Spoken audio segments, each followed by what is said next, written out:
It's beer o'clock on Real Ale Craft Beer. Today we got a beer from Dark Revolution Brewery in Salisbury in Wiltshire, and this is their Cookies and Cream Imperial Stout. It's version 1. It's 10% ABV in a 330 milliliter can. Described as sweet, choc and vanilla. Excuse me, I forgot to mention in my previous review, I've just done a Super Mojo IPA from Dark Revolution Brewery. It's 8:50 AM in the morning.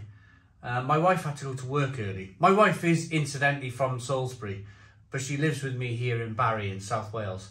But she had to go to work early because it's nearing Christmas time and everybody's going nuts at Christmas, yeah, working all the hours God sent. So I thought I would start early this morning. It's foggy. It's about 5 degrees. It's cold. The back door's open because of the acoustics in this conservatory. Stroke bar, whatever we got going on, yeah. So it's cold. It's cold. Feet are cold. Hands are cold. Jacket's on. Back door's open. It's December, but we're going to crack on with an Imperial Stout.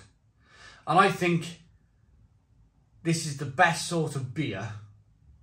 Not necessarily to drink at 8:50 in the morning, but of course, I review beer on YouTube. This is what I do. So, I mean, why shouldn't I work 9 to 5? Everybody else works 9 to 5. Why should I start drinking at 7 o'clock in the night and then edit videos until 1 o'clock in the morning like I used to do years ago? Why can't I have a nice little taste during the day, edit and upload my videos and finish at 5 o'clock like lots of people do? That's why I do it. Lots of people question it. Lots and lots of people question it. How come you're drinking at 9 o'clock in the morning? Or in this case, 10 to 9 in the morning. Well, it's because I want to finish work at 5 o'clock, like not everybody else, but like a lot of other people. I want to be done by 5. so moving on up. We're out here on a chilly, cold December morning with a 10% Imperial Stout. Let's get it out into a glass and see what we get. Oh, look at this. Look at this jet black beer in the glass. One finger, tan coloured head. Jet black. Is it viscous? Is the word it's got that kind of like you want to use special words to describe this beer because it looks such a special beer. Look at that. Carbonation chasing the head of the glass. Jet black looking Imperial Russian Stout. Oh, ho, ho, ho, ho.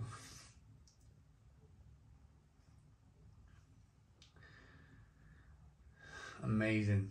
Absolutely amazing. Look at that. It looks like engine oil, doesn't it? Thick. You can see the carbonation as I rock the beer back and forth. You can see the carbonation struggling to get to the top, to chase that head up the glass. It's struggling through the engine oil type liquid in the glass. Let's get the aroma.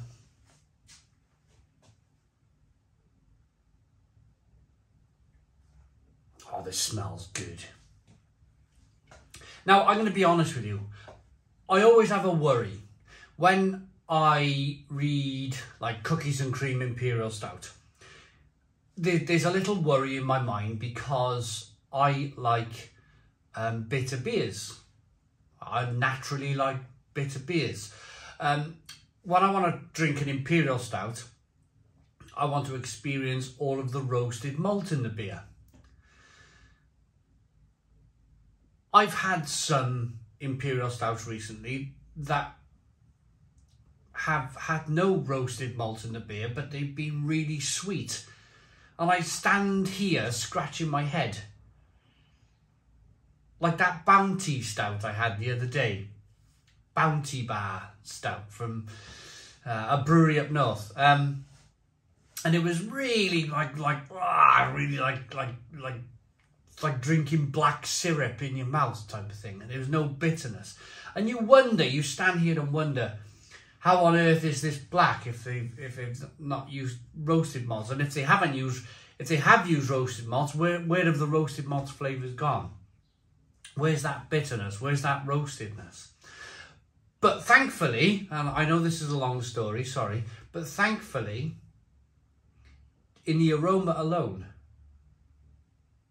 I can smell loads of plum, fig, prune, a little bit of sweetness, but importantly, lots of roasted malt, lots of chocolate, lots of caramel, lots of coffee.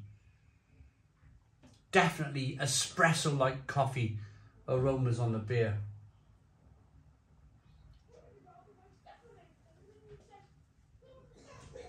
Let's dive in. Cheers, everybody.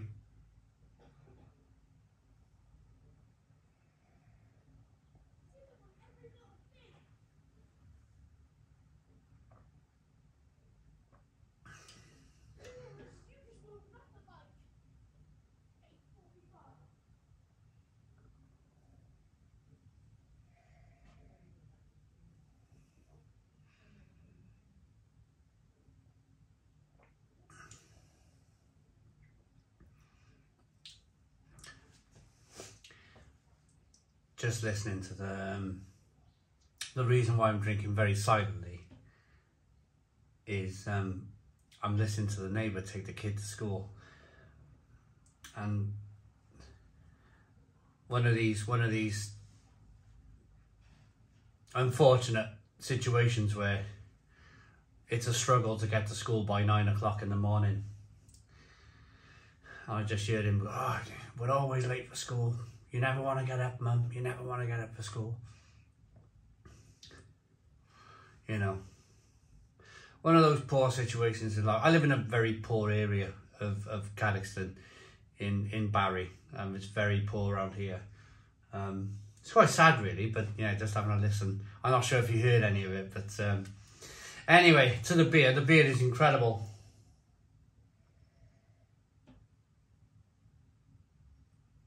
The beer is incredible. Loads of chocolate, coffee, caramel, roasted malt, bitterness coming through. Raisin, plum, fig, prune flavours coming through. Espresso coffee, bitter dark chocolate. Yeah, this is wonderful. But what wraps it all together, what makes this a complete package, is the mouthfeel. It's rich. It's creamy, it's lovely. I reckon they've used oats. They've used oats to get that lovely mouthfeel. And yeah, it's just pretty damn good. Pretty damn good. In terms of the cookies and cream, yes, there's a level of sweetness.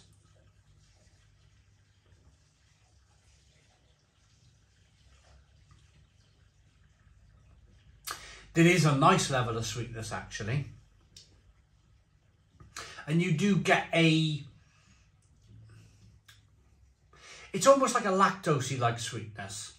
Maybe they've used lactose in the beer. Let's have a look. Dark roasted rye, wheat and oats fused with fresh vanilla, cacao nibs and a shed load of Oreo cookies. Right. Sweet, thick and luscious. So it's not lactose, it's oats. So I'm kind of glad on that. But they've used a load of Oreos in here. And it's in, do you know what? I tell you what, which I really like.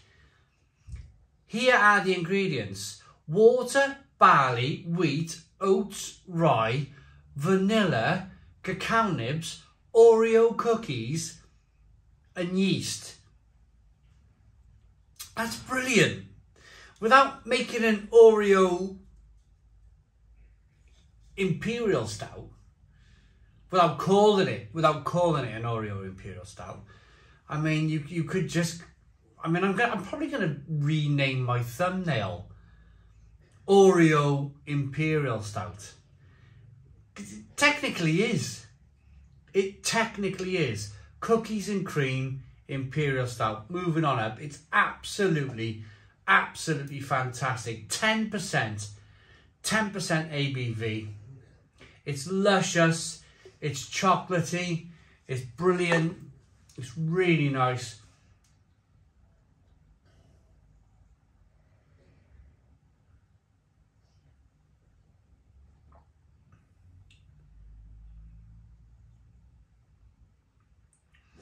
You get the Oreo. It's almost like a bourbon biscuit. Remember bourbon biscuits? Now I'm going to make a video one day. Bourbon biscuits versus Oreo. You can buy a pack of bourbon biscuits for about 30p. Or at least the last time I bought bourbon biscuits, you could buy bourbon biscuits for 30p. I'm not sure anymore. Maybe I'd buy a pack of bourbon biscuits and put them up against Oreos. The true kind of like chocolatey biscuit, sandwich biscuit. But anyway, I'm gonna rate this. I love it. I think it's brilliant.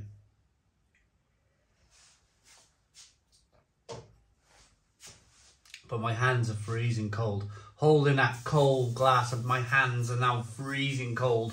I'm about to freeze to death out here.